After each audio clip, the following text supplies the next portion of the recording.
So somebody asks you to create a new React app. What do? He would advise you to use npx create React app.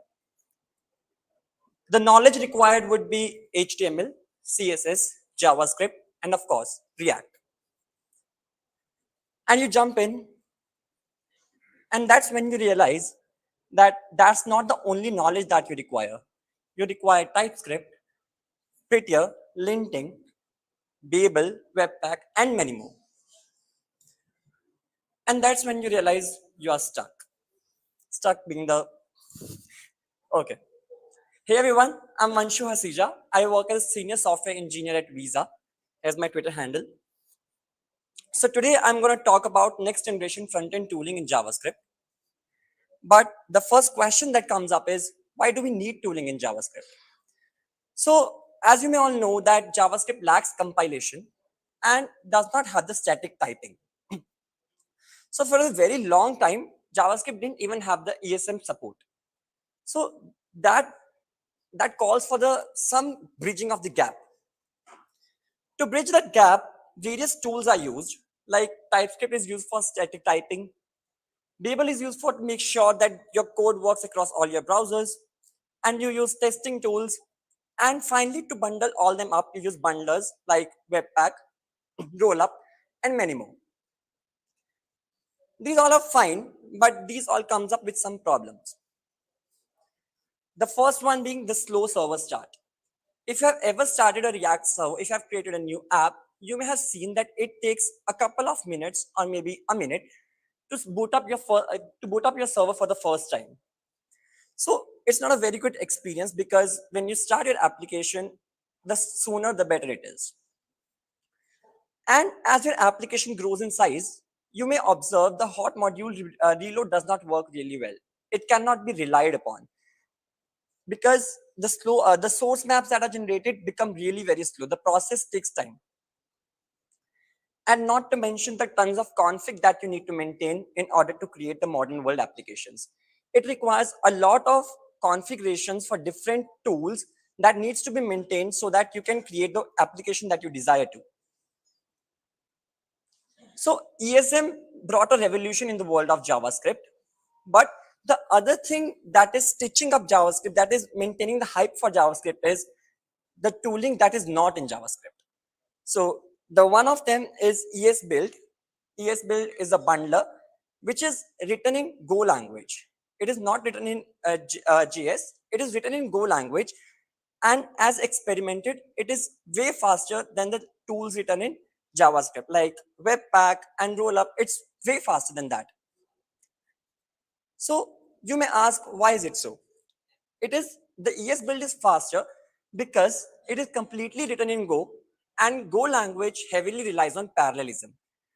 And ESBuild also uses a parallelism as a concept, and ESBuild claims to be memory efficient. So these all factors claim that ESBuild is faster than other modules or other bundlers. And if you want to read on their docs, you may read in detail why is it so fast. But moving forward, what happened was many people, many devs started approaching in this direction of ESBuild, where they wanted to minimize the tooling that we use. So the very first step that was taken was WebDev Server. WebDev Server intends to reduce the tooling that you use in your applications. It gained a lot of popularity, but as a next iteration came Snowpack, which has similar intentions, and it worked really well. But the tool that is gaining a lot of popularity these days is Vite.js. Vite, it claims to be the next generation of front-end tooling and has a lot of optimizations that it does in order to make a better developer experience. The motive of Vite is somewhat different from others. The Vite aims to minimize the feedback loop. Means it wants to create a very good developer experience without compromising the user experience. So I can keep on talking and talking, but I would like to demonstrate how is it faster. So let's create a new Vite app.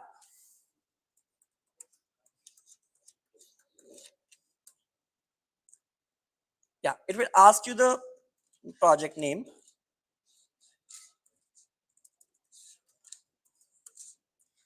So Vite is framework agnostic, but it means that it does not rely upon some particular framework to work upon. It has support for many frameworks, but for the demo purpose, I'm going to stick with vanilla. I'm going to work with JavaScript. And let's see how much time does it take to run the server. The first step that I need to do is npm install. I'm scared now. It will take a lot of time. But no, it doesn't. If you see, it only added 15 packages, which proves Vite is very lean as a core. I mean, it's very lean. It requires minimum packages to start the dev server. And I can make sure I didn't have the Vite cache here. So it's really very fast. Let's start with the server.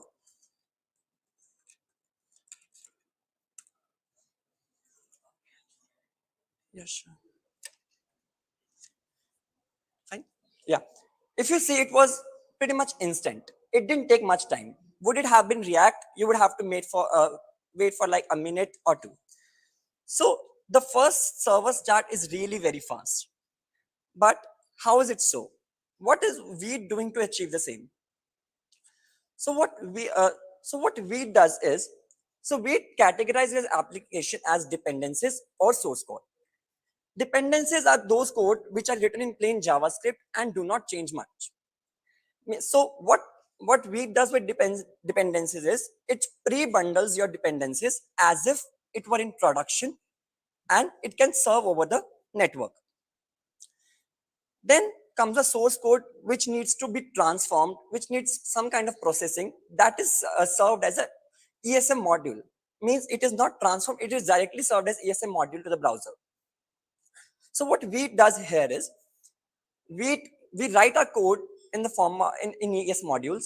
Those ES modules are given to the browser. Browser goes through those files and looks what all imports does it need. And whatever imports are needed, it makes a network request for each import, and that's how it's done. It is the point here is the way we are giving it to the browser. We are giving it as plain ESM modules, and rest of the heavy lifting is done by the browser itself. So the hot module reloading that I mentioned, that it cannot be relied upon if the application becomes larger. At Visa, we have tried this Vite.js application where we have a very large application, and I can make you sure it works really well. It works seamlessly. It doesn't matter how much the project goes longer, means whatever is the size of the project, it works really great. And as I mentioned, the pre-bundling in my previous slide, how does pre-bundling work is, so let's take an example again. So let's say,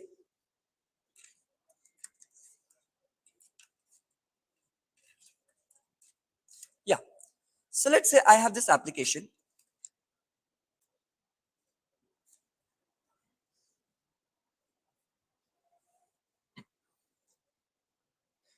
In this application, I have a counter.js file where I'm interested to install a package, let's say low-es.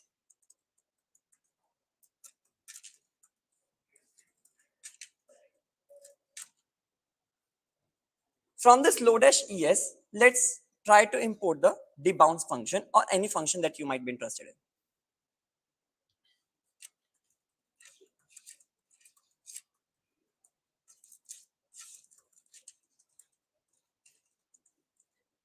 And let's simply print the debounce.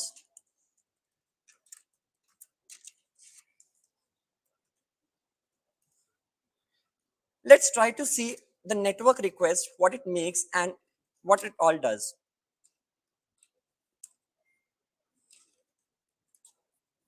If you go to the network requests,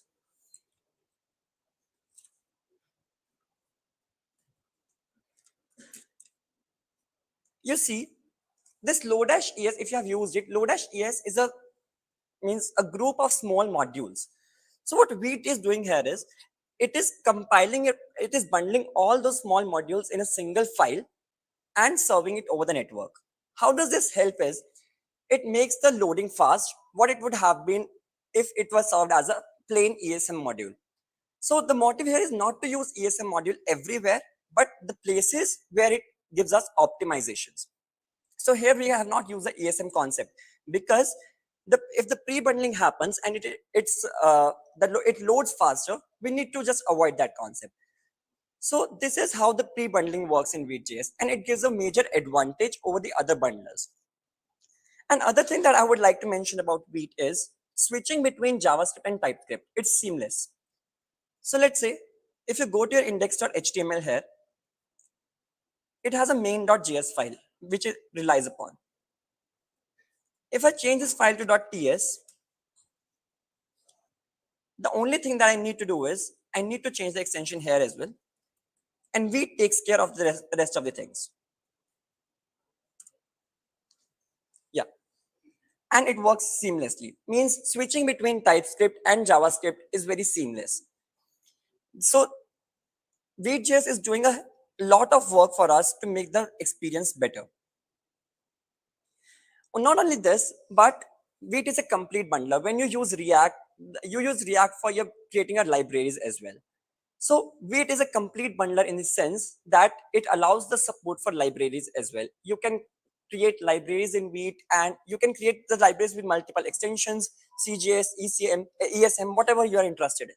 So Vite.js in that manner is a complete bundler. It provides you all the things that you are having in React. All the things may be quite ambitious, but many things. And the one of the favorite feature of the community and personally mine is also asset handling, how it handles assets.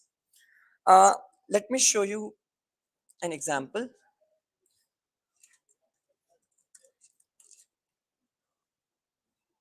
So this is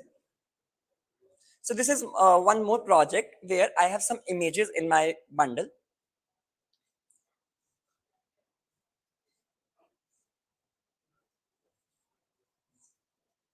Yeah.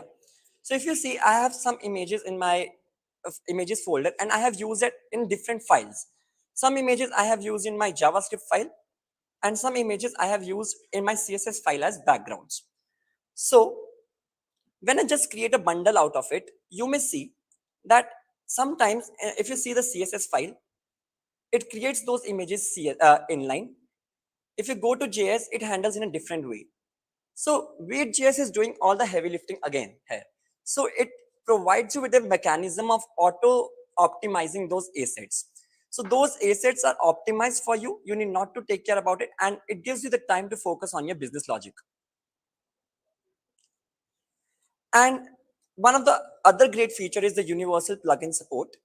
You may have used, you may be using rollups, and you may have wrote plugins in rollup, or maybe yes, let's stick to rollup as of now.